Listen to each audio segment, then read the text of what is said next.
Now often we want to test a condition and execute one block of code if the condition is true and another block of code if it is false. We can use an else statement after an if statement block, and the else statement block of the code will be executed if the if statement's condition is false. Now for an else statement, you just write down the else keyword and a colon. It doesn't need a condition because it will run if the condition in if statement isn't true.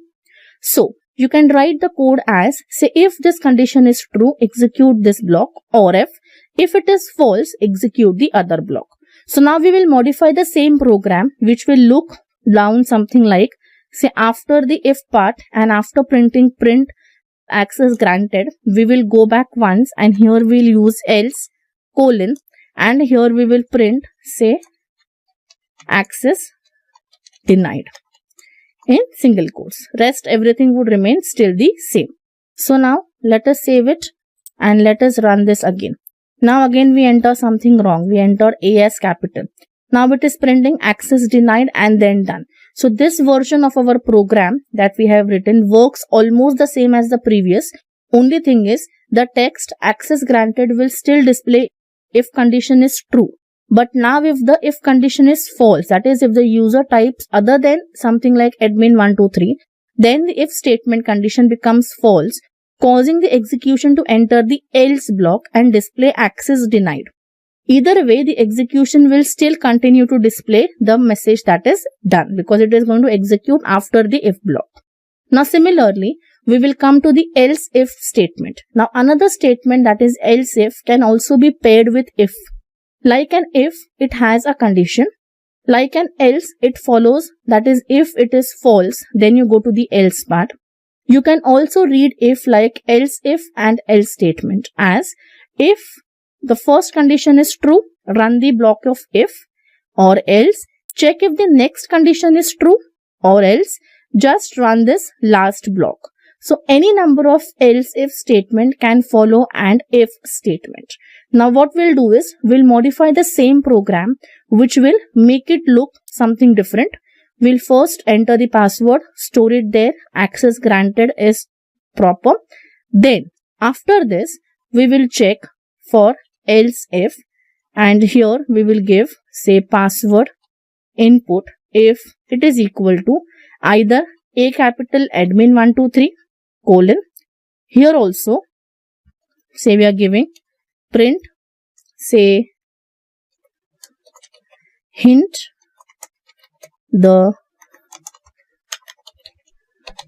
password is in lower case. We are giving some hint to the user. Similarly, we use one more else if your password input is equal to, we write down only, say, 123. Here we give a hint again saying, say, the password also contains a string in lowercase. Okay, just a hint to the user. Then this is the second else if part that we have given, and then we have the next else as, say, password as access denied. So now over here, let us save this and let us try and execute. Now we first add there, say, admin123. It says hint the password is in the lowercase. Okay, again let's go back, execute it. We enter just 123. It says the password also contains a string in the lowercase. Fine. We enter over here all in small admin123. Fine. Access granted. Again we execute. We enter something different. Now say admin123. It says access denied because now this is going in neither of the if, else if, or either the second else if part. So now in this particular code we have 4 blocks of if, else if and the else statement. If the user enters, say, only 1, 2, 3, then the type password evaluates to false, like over here. So this evaluates to false, even this one evaluates to false. It goes to the next else if and prints the particular message. Similarly, the execution for this goes to the last else if part over here. Now you can have even 0 or more else if statements following an if statement. If you have a 0 or 1 but not multiple else statement, and the else statement always comes last because only executes if none of the conditions evaluate to true. The first statement with a true condition has its block executed. The rest condition, even if they are also true, aren't checked. So in the first case, if this condition comes to true, that is if you enter admin123, you will get access granted and done printed. So these all conditions will never be checked. But if this is not true, it will go on for checking for the second condition. Suppose you had entered A capital admin123, then this becomes true. Then this block of code, that is the print, executes and the print done executes.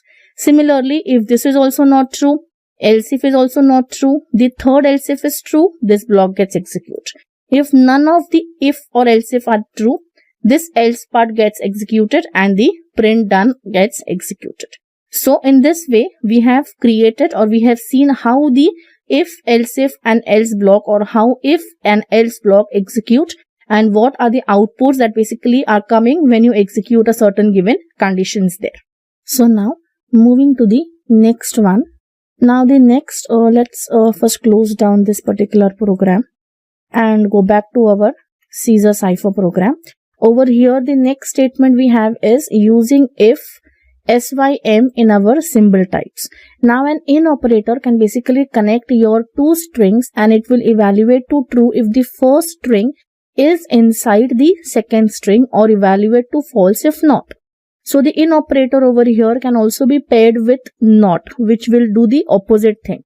Now just to have a look at what can we do, just we'll go to the interactive shell over here and we will type, say for example, here let's type in single quote, say Python in, say Python hacking, and over here we press enter, we get it true. Suppose we say Python not in, again Python hacking, we get false. Or we say here Thun in Python hacking is true, or we get just a blank in, sorry, this is also Python hacking is also true because we have there a space. But if we just write down this part, say in Python, will also give us the value true. So notice that over here we use in and the not in operators, which are case sensitive. So also a blank string is always considered to be any other string. So expression using an in and not in operators are handy to use as conditions of if statement to execute some code if a particular string exists inside another string.